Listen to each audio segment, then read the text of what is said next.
Assalamualaikum warahmatullahi wabarakatuh. Halo teman-teman semua. Kembali lagi nih bersama kita dalam podcast rangkaian eskalasi. Halo semuanya, kenalin nama aku Pridisa Ayu. Kali ini aku akan menemani kalian semua pada podcast rangkaian eskalasi ini. Rangkaian eskalasi ini adalah penyajian konten dengan pemaparan materi seru dan berhubungan dalam kehidupan sehari-hari kita nih teman-teman. Rasa atau rangkaian eskalasi ini adalah sarana pengembangan diri dalam bentuk penyajian konten yang pastinya relate-relate dengan teman-teman semuanya nih. Dan juga rasa ini juga akan menghadirkan narasumber-narasumber yang super keren dan berpengalaman dalam rasa kali ini. Dan pada podcast kali ini kita akan membahas suatu topik yang berhubungan dengan teman-teman nih, terlebih buat mahasiswa baru yang akan aktif dalam organisasi ataupun kepanitiaan dengan judul Kura-kura versus Kupu-kupu Maba Life. Dan tentunya kita ditemani oleh pembicara yang keren dan berpengalaman nih, yaitu Kang Bambang dari Ekonomi Islam Angkatan 2022. Halo. Kang Bambang ini pernah menjabat sebagai Wakil Kepala Departemen Media dan Sistem Informasi BEM Kema FEB 4 2023. Halo semuanya. Gimana nih Kang, kabarnya Kang? Kabarnya jujur gak bisa dibilang baik juga ya, karena realitanya masih sih, lagi agak stres dengan perkuliahan saat ini. Tapi sehat sehat lah gitu. Alhamdulillahirrohmanirrohim. Nah, aku mau nanya nih Kang, kesibukannya Kang Bambang akhir-akhir ini tuh ngapain sih Kang? Nah itu, terkait kesibukan sih jujur aku akhirnya ini lebih terbebani dengan tugas-tugas di semester 5 yang sangat-sangat banyak, dan bisa dibilang hampir di setiap matkul yang ada itu dosennya ngasih tugas semua BTW ya. Dan selain aku sibuk di matkul karena rata-rata kan matkul tugasnya itu di semester 5 tuh project, jadi kayak lama gitu loh, bukan tugas yang sekali pertemuan bisa langsung selesai, enggak, tapi emang bertahap, jangka panjang. Dan ya selain tugas, aku lagi sibuk nyiapin lomba karena ada beberapa rangkaian lomba yang bentar lagi bakal aku laksanain. Jadi emang stresnya bersatu padu. Lumayan banyak padat ya Iya, jadwalnya. Baik nih, oke. Sebelum kita memasuki sesi pertanyaan nih Kang, aku mau nanya nih Kang. Boleh. Sebelum kita masuk ke sesi pertanyaan nih Kang, aku mau nanya nih sama Kang Bambang, gimana sih perasaan Kang Bambang tiba-tiba jadi pembicara di rasa kali ini? Jujur, kenapa ya? Gak nyangka ya jujur, karena sespontan uhuy itu. Dan jujur kayak pas ditawarin, ngelihat akunya yang lagi sibuk, tapi gak maksudnya ketika ditawarin tuh langsung wah bisa nih, aku tertarik banget karena aku suka banget kayak ngomong depan mic, terus juga disorot kamera tuh kayak bagian dari hidup aku, dan emang pengen gitu, makanya aku relain waktu padat aku, bukan waktu luang aku, tapi waktu padat aku buat masih nyempetin di podcast rasa ini. Alhamdulillah, terima kasih ya Kang. Oke, kita mulai ke sesi pertanyaan ya. Nih, oke, pertanyaan pertama nih Kang. Apa sih goals yang ingin dicapai Kang Bambang saat masih maba? Dan ketika sudah dibuatkan goals itu, apakah sudah sesuai dijalani saat sekarang atau ternyata jauh dari ekspektasi Kang Bambang saat maba? Oke, jujur kalau misalkan ditanya goals aku saat maba, aku tuh pengen banget ya ketika aku maba tuh suka keren banget gitu sama mahasiswa-mahasiswa yang berprestasi, kayak misalkan ya mahasiswa Unpad kayak Kang Fahmi dan mahasiswa berprestasi dari universitas lainnya, dan kayak suka kagum gitu, kok mereka bisa menjadi mahasiswa berprestasi padahal kan kehidupan di kampusnya baik itu tugasnya, organisasinya itu tuh udah padat gitu, tapi kok mereka tuh bisa jadi mahasiswa berprestasi. Dan itu jadi goals aku tuh pengen banget jadi mahasiswa berprestasi. Dan alhamdulillah kalau misalkan ditanya realitanya saat ini, alhamdulillah aku bisa jadi mahasiswa berprestasi FEB. Dan sebenarnya bukan aku pede atau gimana, cuman karena aku juga berkaca dengan pengalaman dan perjuangan aku yang gak mudah dari semester 1, dan ibaratnya aku bukan meraup keuntungan, tapi ibaratnya timbal baliknya tuh baru sekarang gitu. Aku stres dari semester 1, 2, 3, 4 dan sekarang semester 5, menginjak semester 5 ini alhamdulillah bisa kesempatan jadi mahasiswa berprestasi. Ya meskipun aku rasa ya belum sehebat kayak orang-orangnya aku lihat di TV kayak di COC atau di IG Unpad, tapi setidaknya aku bisa bisa lebih berpeluang dan juga memiliki kesempatan untuk menjadi seperti mereka lah. Alhamdulillah ya Kang, berarti goals Kang Bambang saat maba itu udah tercapai saat sekarang. Betul. Alhamdulillah. Alhamdulillah. Oke, kita lanjut ke pertanyaan selanjutnya ya Kang. Kan tadi Kang Bambang tuh lagi di jadwal padatnya itu kan. Betul. Nah aku mau nanya nih Kang, gimana sih Kang Kang Bambang bisa memanage waktu Akang buat, tadi kan Akang menyebutkan sebagai mahasiswa berprestasi nih. Nah pasti mengikuti lomba-lomba kan. Betul. Nah cara Kang Bambang memanage waktu saat perlombaan, organisasi, sama kuliah, itu tuh gimana sih Kang cara efektifnya gitu menurut Kang Bambang? Oke, kalau misalkan ditanya manajemen waktu, sebenarnya dalam kehidupan sebagai seorang mahasiswa ya, aku tuh ngebagi 2 manajemen. Jadi gak cuma waktu, yang pertama itu ada manajemen emosi, terus yang kedua itu ada manajemen waktu. Nah kalau misalkan kita yang pertama itu manajemen emosi, jujur kalau misalkan kita stres, kuliah, tugas, organisasi, akademik, kalau misalkan kita gak punya manajemen emosi yang baik, itu tuh bakal ibaratnya kayak seenaknya gitu ngerjain sesuatu tuh dan gak sesuai arahnya, kayak ngambek kemudian. Dan tadi makanya aku ngemasukin manajemen emosi ini sebagai unsur yang sangat penting juga selain tadi manajemen waktu. Nah terus pertanyaannya gimana sih cara aku nge-manajemen emosi. Jadi cara aku nge-manajemen emosi adalah aku tuh bahasa Islamnya mah memperbanyak muhasabah gitu ya. Muhasabah diri. Iya. Kayak misalkan sebelum tidur, setelah aku sholat isya, setelah aku mandi misalkan malam-malam, setelah aku menyelesaikan segala tugas yang ada, setelah aku nutup laptop, aku tuh suka berkaca kira-kira apa ya yang salah dari apa yang salah dari diri aku di hari ini gitu, apa yang harus diperbaiki, apa yang harus disyukuri, apa yang harus diimprove tuh aku tuh ngerefleksiin diri aku sebelum tidur. Dan ya itu tuh sangat-sangat berguna. Kenapa? Karena kalau gak salah Islam juga ya, aku pernah ngelihat petikan gitu, Islam juga menganjurkan setiap umatnya tuh kalau bisa ada waktu untuk muhasabah diri gitu. Jadi kita bisa lihat nih kira-kira apa ya yang harus kita improve biar di besoknya tuh kita gak ngelakuin hal yang salah lagi. Sebaliknya kita juga bisa ngelihat kira-kira apa ya yang besok tuh bisa diimprove lagi, yang bisa tetap dilaksanain bahkan dimaksimalin gitu. Nah terus tadi terkait dengan manajemen emosi. Yang kedua, kalau misalkan manajemen waktu gimana sih caranya? Nah jujur aku tuh sering banget ya teman-teman ditanya terkait dengan manajemen waktu di berbagai, kayak bukan berbagai podcast tapi di berbagai wawancara gitu ya. Kang gimana sih Kang cara nge-manage waktu, bisa ini bisa itu. Nah sebenarnya kalau misalkan kita lihat ya secara mata telanjang, semua orang itu punya waktu yang sama, yaitu 24 jam dalam sehari. Nggak ada tuh orang misalkan mahasiswa berprestasi mah di extend gitu ya 25 jam dalam sehari, enggak, semuanya sama. Mau itu yang berprestasi, mau yang enggak, mau yang berorganisasi, mau yang enggak, itu sama aja 24 jam. Nah cuman kita sebagai mahasiswa itu tuh dituntut gimana sih biar si 24 jam ini benar-benar efektif. Dan cara aku untuk mengefektifkan 24 jam dalam sehari adalah aku tuh punya prinsip dimana kalau misalkan aku sempat aku kerjain. Jadi kalau misalkan nih ada tugas, ada ibaratnya hal-hal mendadak, apalagi kan kalau misalkan organisasi tuh erat banget kaitannya sama deadline-deadline yang mendadak. Kayak misalkan ya udah kita udah planning jadwal, agenda ini, proker ini, hari kedua, hari ketiga, tapi ternyata ada jadwal mendadak dari atasan atau dari pihak luar gitu ya kan, kita gak tahu. Dan emang itu tuh benar-benar bikin aku tuh harus muter balikin jadwal yang udah aku rancang sebelumnya gitu. Nah tadi caranya dengan cara kalau misalkan ada waktu sempat ya udah aku kerjain. Hal itulah yang membuat aku sampai sekarang tuh gak pernah keteteran ibaratnya gitu. Meskipun aku banyak tugas, banyak kewajiban yang harus aku tunaikan, tapi karena aku punya mindset yang ketika ada waktu aku kerjain ya udah mau gimana pun aku ngerjain ketika emang ada waktu. Jadi prinsip yang salah yang banyak diadopsi oleh banyak orang adalah mereka tuh selalu pakai alasan aduh gak sempet gitu. Padahal beda teman-teman antara gak sempet sama gak nyempetin gitu. Dimana kalau misalkan alasannya gak sempet mah ya semua orang juga gak sempet gitu. Tapi kalau ketika udah sadar nih akan kewajiban kita ya udah mau gak mau kita harus nyempetin gitu.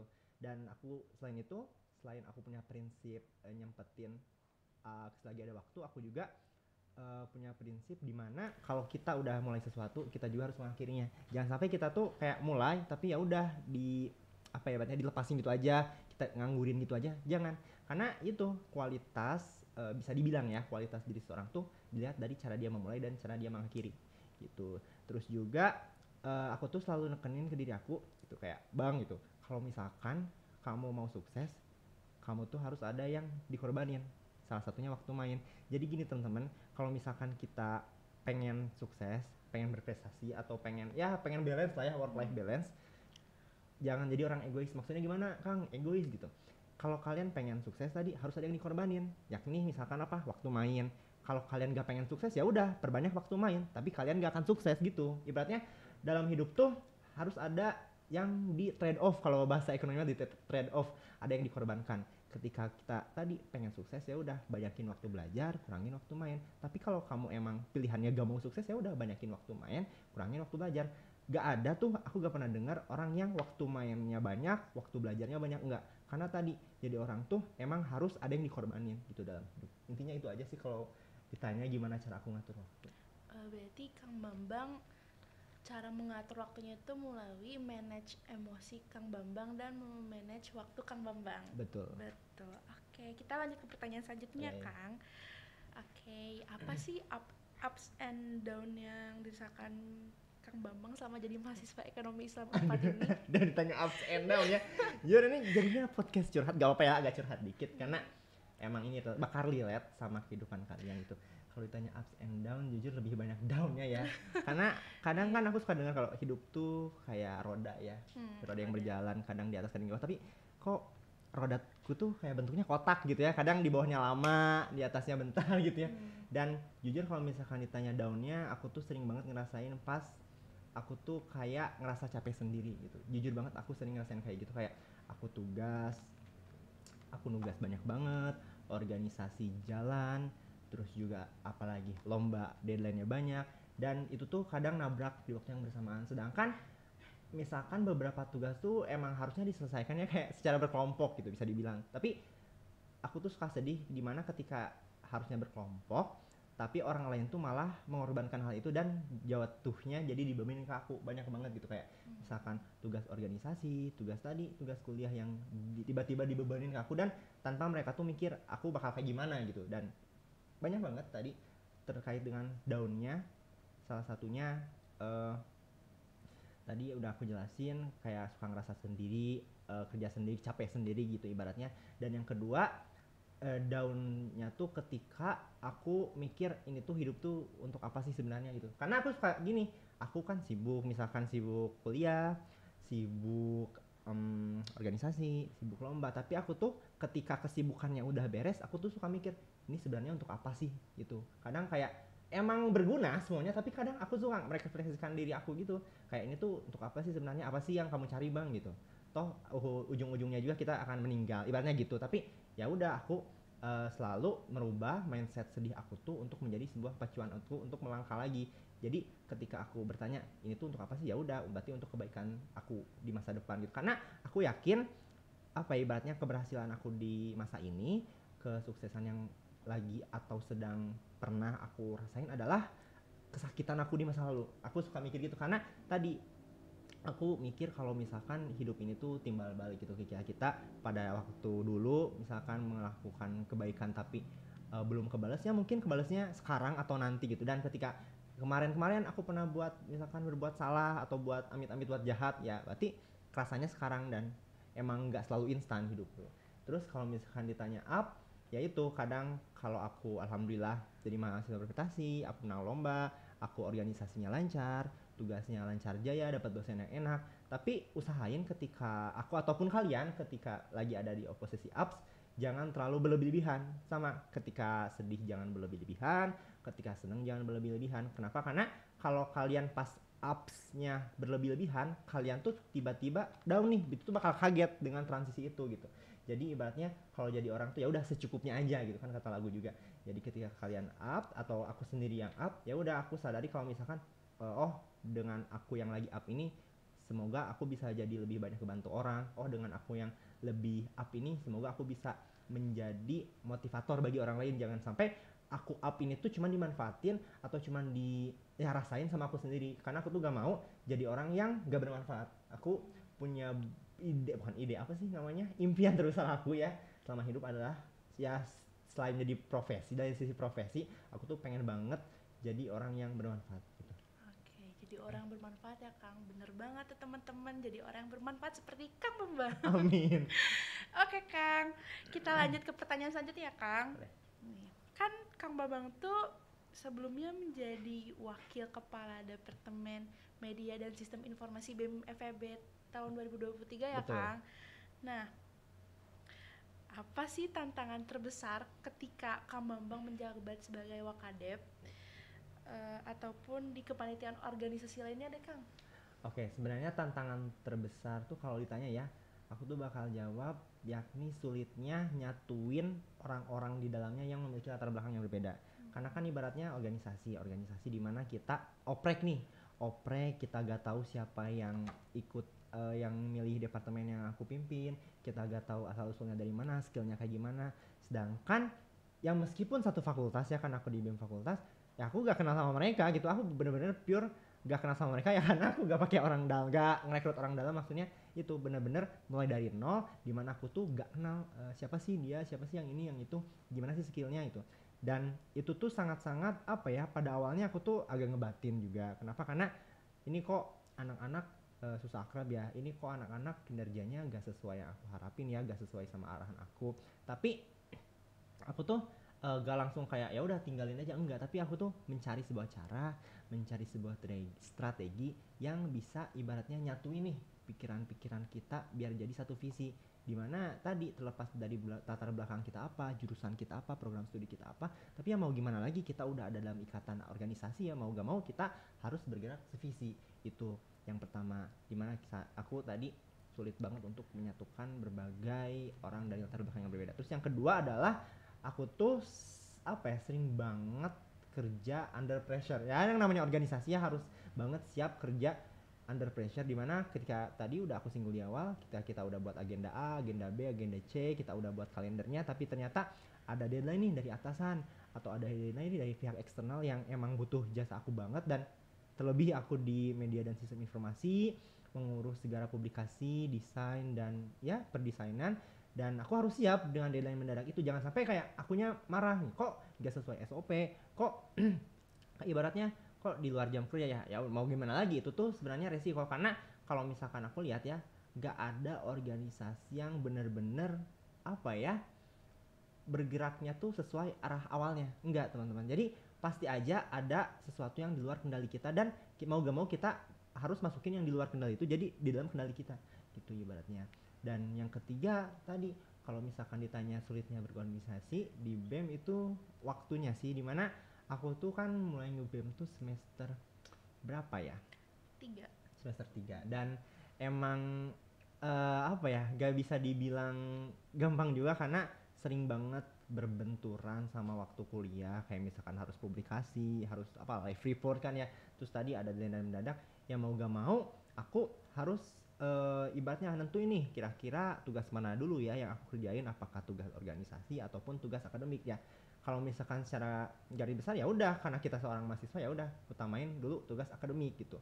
Dan sejauh ini sebenarnya meskipun banyak deadline yang tabrakan, tapi alhamdulillah masih termanage dengan baik, karena tadi aku tuh selalu membuat skala prioritas, di mana sekiranya mana ya yang deadline-nya yang bener-bener mendadak, yang bener-bener yang nggak bisa ditolerir gitu. Dan makanya karena adanya skala prioritas itu, aku tuh alhamdulillah selalu lancar-lancar aja dari semenjak BEM itu. Dan jujur ya, organisasi itu sebenarnya, tapi akan bahas nanti ya lebih dalamnya gitu, cuman secara garis besar organisasi itu kalau misalkan ditanya lebih banyak capeknya atau lebih banyak senengnya, jujur lebih banyak capeknya, karena ya tadi dengan segala hektikan tapi lebih banyak manfaatnya juga. Kenapa? Karena dengan segala kehektikan yang ada, tekanan yang ada, benturan yang ada, itu tuh bisa menjadi pembentuk diri aku gitu. Karena aku yakin aku gak akan sekuat sekarang, gak akan kayak apa ya, seenak sekarang ngekoordinir orang, seenak sekarang kayak mengatur orang kalau aku gak join organisasi. Oke, berarti kalaupun banyak tantangan besar dalam organisasi ini, tapi ada juga manfaatnya. Betul, banyak gitu ya, banget. Kang. Baik, kita ke pertanyaan selanjutnya ya, Kang. Karena kita judulnya tuh kura-kura versus kupu-kupu Maba Life atau yang familiar tuh sering kita sebut tuh kuliah rapat versus kuliah pulang Maba Life. Nah, Akang nih saat maba Akang lebih pas saat maba tuh Kang Bambang lebih memilih menjadi kura-kura apa kupu-kupu nih Kang? Oh, kalau saat maba ya. Saat Kalau maba. ditanya saat maba, jujur aku saat maba itu udah jadi kura-kura, teman-teman. Kenapa? Karena waktu maba kemarin aku tuh langsung memutuskan untuk ikut staf magang Hima itu. Staf magang Hima tepatnya di departemen Medfo. Dan aku tuh jujur ya agak sedikit culture shock pas masuk organisasi ya, meskipun masih jadi staf magang, cuman kan udah masuk dalam organisasi. Aku tuh lagi culture shock banget karena jujur aku dari SMA tuh tipikal yang agak nolep, teman-teman. Kenapa? Karena aku tuh bukan berasal dari OSIS ataupun apa MPK, enggak.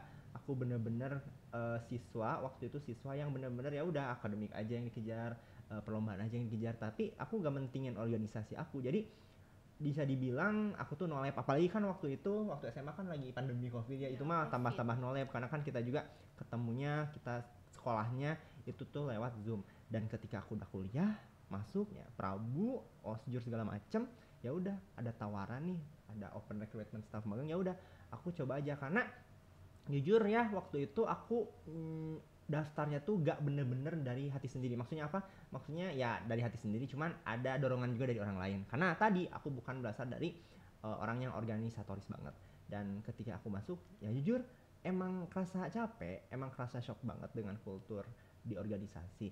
Nah cuman balik lagi, ketika aku udah mulai, tadi aku harus mengakhiri gimana ya, aku bisa memulai tapi juga bisa mengakhiri dengan yang berkesan lah, ibaratnya memilihkan kesan yang wow gitu di akhir masa kepengurusan aku. Dan aku memberikan performa terbaik meskipun aku jadi staf magang. Dan ibaratnya waktu itu aku bisa dibilang lebih rajin loh dari stafnya ya, btw lebih rajin daripada stafnya. Dan aku bangga dengan hal itu karena jujur meskipun tadi latar belakang aku bukan dari yang organisasi banget, tapi alhamdulillah loh aku bisa adaptasi dengan kehektikan organisasi. Nah kuncinya cuma satu, yakni mau belajar. Kenapa? Karena kalau misalkan kita mau belajar, ya udah otomatis kita bakal open minded, kebuka matanya biar melihat nih, oh ternyata organisasi itu gak sesulit itu loh, oh ternyata organisasi itu isinya bukan deadline doang, tapi gimana cara kita untuk tadi bekerja di bawah tekanan, cara kita menguji kreativitas kita di tengah keterbatasan. Dan itu tuh jujur ngebantu aku pas maba banget. Terlebih kan kalau misalkan maba tuh masih agak banyak ya waktu luangnya,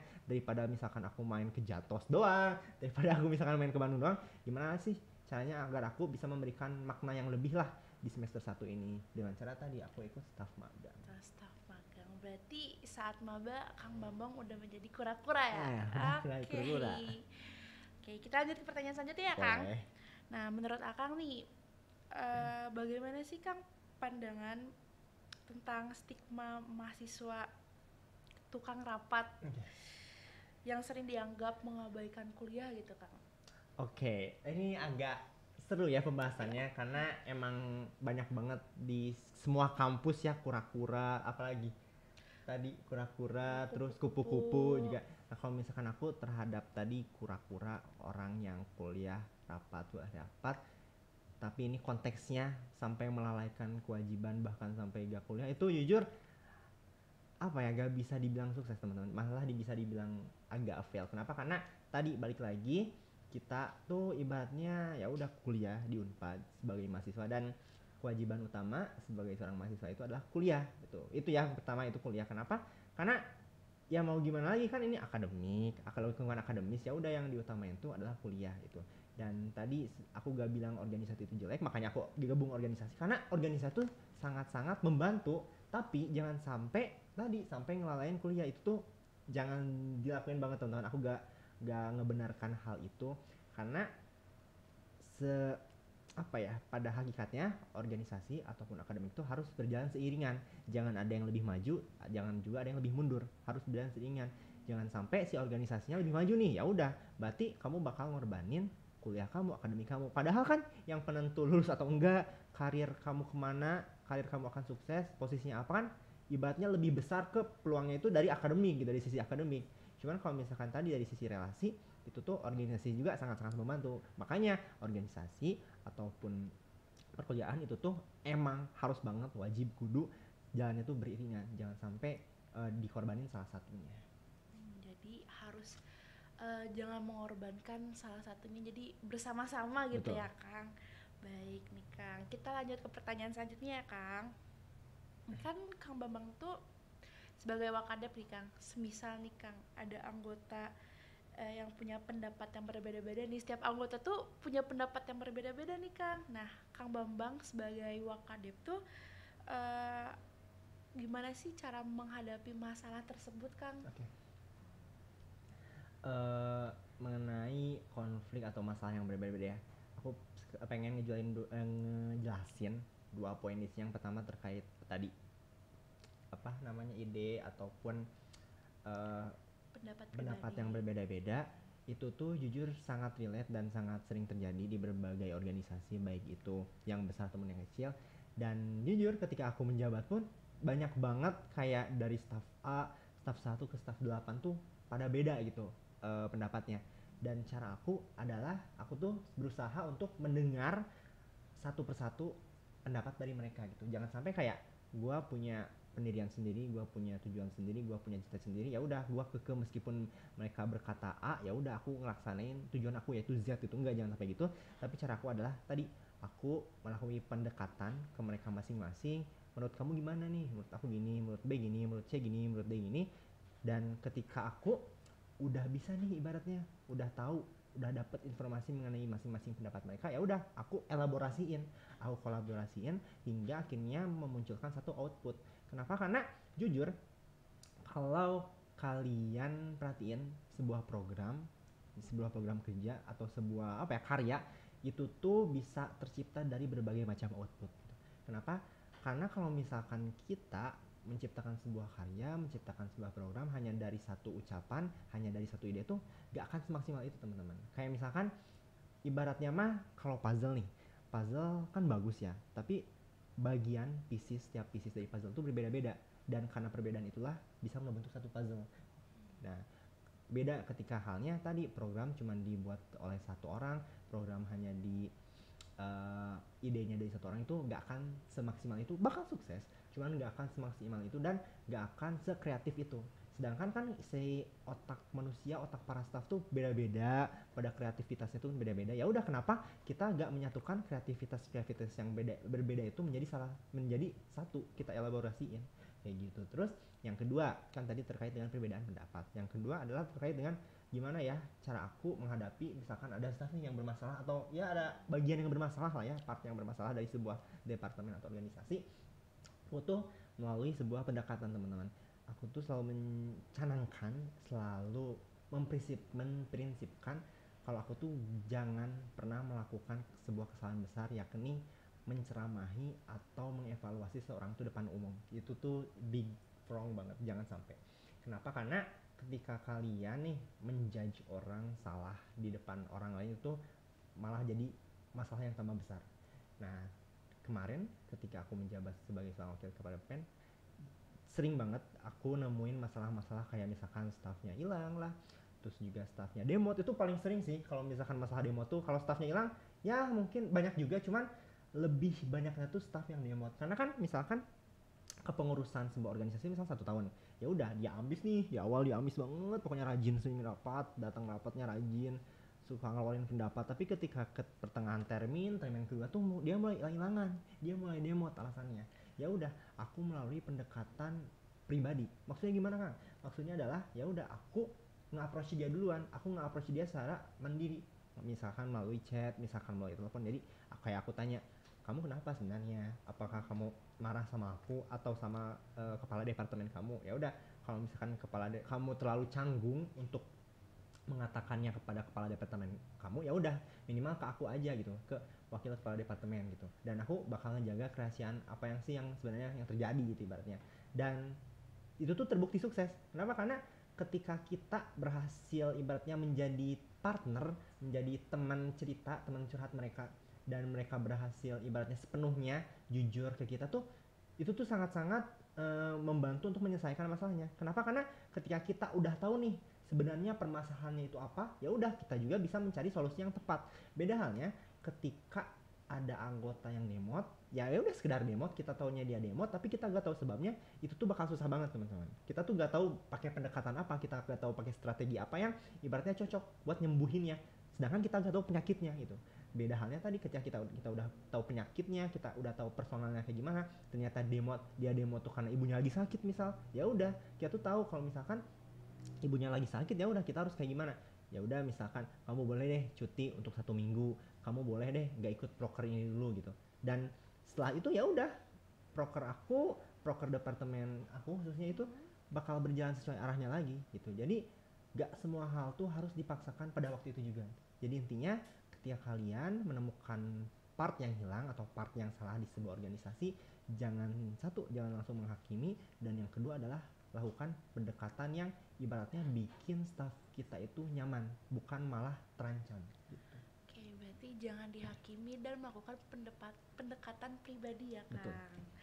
Oke, kita lanjut ke pertanyaan selanjutnya ya, Kang. Apakah dari Kang Bambang sendiri ini ada saran untuk mahasiswa atau mahasiswa baru supaya bisa keluar dari zona nyaman mereka dan menjadi lebih berani gitu, Kang, serta percaya diri? Ya, kalau misalkan aku boleh jawab ya, sebenarnya jawabannya adalah tadi di kata pertama di pertanyaannya, yakni harus berani. Kenapa? Karena kalau misalkan kita lihat ya, kuliah itu cuman paling lama misalkan ya 4 tahun lah ya, kuliah 4 tahun, jangan sampai 7 tahun. Kuliah itu cuma 4 tahun, dan kalau kalian ngerasain 4 tahun tuh gak akan selama itu teman-teman, bakal berjalan singkat. Kalau misalkan kalian emang nekunin kuliah kalian, itu bakal berjalan singkat.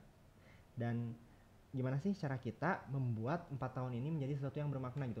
Kalau misalkan kalian 4 tahun ini kayak udah gitu-gitu aja, masuk kelas, absen, tugas, kerjain, ya udah sebatas itu, kayak kuliah tuh cuma buat bayar UKT, itu tuh jangan banget teman-teman. Karena 4 tahun ini merupakan waktu yang benar-benar berharga. Gimana sih cara kalian agar tadi memberikan makna di 4 tahun kalian kuliah itu? Bebas, bisa melalui organisasi, akademiknya dibagusin, atau bisa juga ikutan lomba, bisa juga bisnis, karena banyak banget ya, apalagi FEB ya, banyak banget orang-orang bisnisnya gitu. Ya udah kalian approach aja salah satu dari mereka untuk membuat atau join bisnis mereka atau bisnis yang baru. Dan jujur kalau misalkan aku lihat emang penyakit mahasiswa saat ini adalah yaitu kuliah tuh cuma buat absen dan bayar UKT. Itu sayang banget. Kenapa? Karena tadi 4 tahun tuh waktu yang sangat-sangat bisa dimanfaatkan. Jadi ketika kalian mau keluar dari zona nyaman kalian, ya udah kalian mikir, masa sih 4 tahun ini lu cuman isi buat bayar UKT doang. Lu cuman isi buat absen di Pacis doang, kan sayang ya. Jadi kalian pikirin deh baik-baik. Mau itu kalian kuliah dengan uang kalian, mau itu kalian kuliah dengan duit orang tua kalian, pokoknya jangan sampai kalian ibaratnya nyanyain 4 tahun waktu kalian kuliah itu. Jangan sampai, itu tuh big fail banget. Karena kalau kalian mikir kehidupan itu bisa diputar, tuh enggak banget teman-teman. Karena 4 tahun ini tuh waktu yang sangat singkat dan gak bisa diputar. Karena kalau misalkan aku ditanya nih, hal apa sih yang sangat-sangat bisa aku syukuri atau nikmat terbesar apa sih dalam hidup, jawabannya cuma satu, hari ini waktu. Dimana kalau misalkan aku bisa bilangnya, aku pengen muter waktu dari semester 1, aku tuh pengen ngasih celah-celah yang ibaratnya aku tuh bisa loh pakai buat hal-hal yang lebih bermanfaat lagi. Bukan aku gak bersyukur, tapi aku tuh selalu ibaratnya apa ya, kadang ada sedikit lah ya waktu yang tersia-siakan. Dan kalau misalkan tadi mau ditanya apa, ya udah aku pengen putar balikan waktu. Jadi ketika kalian nih masih mahasiswa atau masih mahasiswa semester 3, mahasiswa muda gitu ya, atau maba bahkan, jangan sampai tadi blunder kalian cuman kuliah buat bayar UKT, itu jangan banget. Dan pikirin hidup kalian tuh ke depannya, jangan sampai 4 tahun ini berjuang cuman buat pakai toga aja, itu tuh jangan banget teman-teman. Jadi buatlah kuliah 4 tahun ini kuliah yang bermakna. Betul. Gitu ya, Kang. Oke, Kang, sebagai penutup nih, Kang, menurut Kang Bambang nih, Kang Bambang lebih memilih kupu-kupu atau kura-kura, atau juga bisa dielaborasikan? Oke, kalau misalkan ditanya lebih prefer mana antara kupu-kupu atau kura-kura, jawabannya adalah tergantung. Kenapa? Karena yang pertama kita bahas dari kura-kura dulu. Sebenarnya tadi kuliah rapat yang identik dan lebih dekat ke dunia organisasi. Tadi udah aku singgung di awal, kalau misalkan organisasi ini tuh bukan hal yang ibaratnya bisa jadi yang harus dibebankan, bukan hal yang harus disesali, bukan hal yang harus jadi bikin stres. Kenapa? Karena ketika kalian berorganisasi, ketika kalian rapat di dalamnya, jujur itu tuh kalian membuka banyak peluang teman kalian, peluang relasi, peluang skill kalian yang bisa lebih meningkat, dan juga tadi bisa mengerjakan sesuatu dalam waktu singkat, lebih bisa bekerja dalam under pressure. Itu tuh sangat-sangat ngebantu teman-teman, apalagi kalau misalkan kita relate nih ke dunia perkuliahan yang kadang deadline-nya mepet, terus juga ada perintah dari dosen yang dadakan, dan ilmu-ilmu di organisasi itu tuh sangat-sangat kepake dan sangat-sangat relate untuk perkuliahan. Itu makanya kura-kura tuh bagus juga. Terus yang kedua, kuliah pulang. Dan kalau misalkan kita ibaratnya, aku perhatiinnya stigma kupu-kupu tuh jelek banget teman-teman. Kayak misalkan ya udah kalian kuliah pulang, ya udah kuliah pulang, kan namanya kupu-kupu. Tapi ketika aku lihat realitanya, ternyata kupu-kupu tuh gak sejelek, dan emang kita gak bisa menghakimi orang-orang tuh kupu-kupu. Kenapa? Karena siapa tahu dia kuliah dan lalu dia pulang, ternyata dia tuh punya bisnis teman-teman. Dia tuh punya bisnis, dia kuliah terus ketika pulang dia ngurus bisnis tadi, atau ketika kuliah dan dia pulang dia ngurusin lomba, dia berpartner dengan banyak orang. Dan makanya ketika kalian ngelihat teman kalian yang abis kuliah terus pulang tuh jangan langsung ngejudge itu, jangan langsung ngejudge, lu mah gak ikut organisasi, lu mah gak ikut kepanitiaan atau volunteer dan segala macem. Siapa tahu tadi dia gak memilih organisasi, tapi dia memilih untuk berkarir di bisnis, dia memilih berkarir di lomba. Karena kan ya udah, lomba dan bisnis gak usah rapat-rapat gitu, ya udah tinggal jalanin aja, let it flow.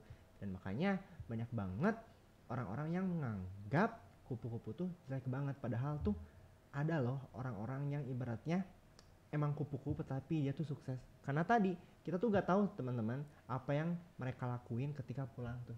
Makanya kalau misalkan ditanya kupu-kupu atau kura-kura, aku jawabnya tergantung. Jangan sampai kita tuh kuliah pulang tuh ya udah bener-bener kuliah pulang. Ketika kita pulang, kita tidur, kita have fun, kita main-main, dan kita kuliah lagi di hari besoknya. Itu jangan sampai kayak gitu. Jadilah kupu-kupu yang ibaratnya tuh banyak warnanya gitu, yang banyak melakukan sesuatu. Jangan sampai jadi kupu-kupu yang ibaratnya ya udah cuman terbang terus landas terus mendarat doang gitu, kayak gak ada gunanya ibaratnya.